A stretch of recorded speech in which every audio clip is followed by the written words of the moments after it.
Perspective plays such a huge role in my educational philosophy.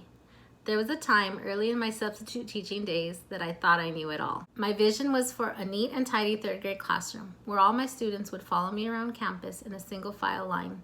And when I would check for understanding following a perfectly executed lesson plan, the entire class would eagerly raise their hands, and whomever I would call on would respond with the correct answer. Well, that vision quickly changed.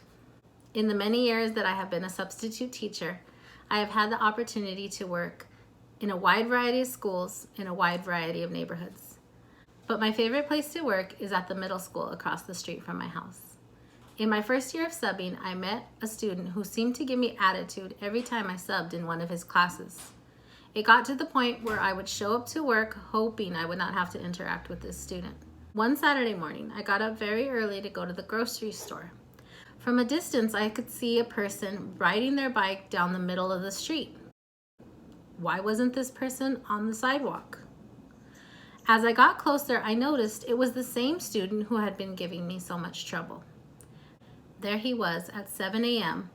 on a cold, cloudy Saturday morning, riding his bike, pedaling hard, tears streaming down his face.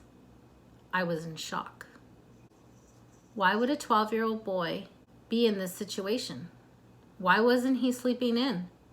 Why wasn't he having a bowl of cereal and watching Saturday morning cartoons, if that's even still a thing?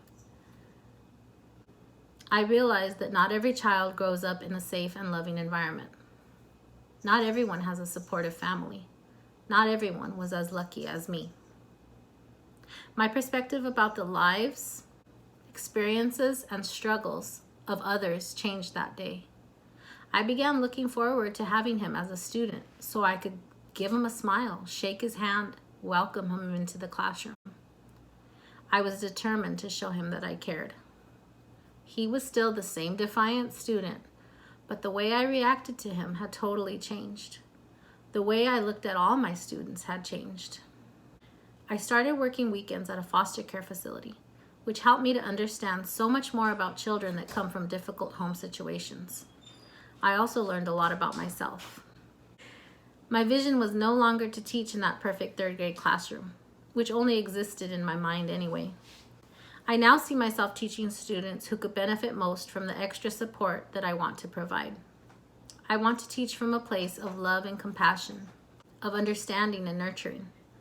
I want to foster self-esteem and motivate. I must always remember that each individual student comes with their own perspective of life, of themselves, and their future. I would like to help my students develop their perspective for the better, so that they may realize their full potential.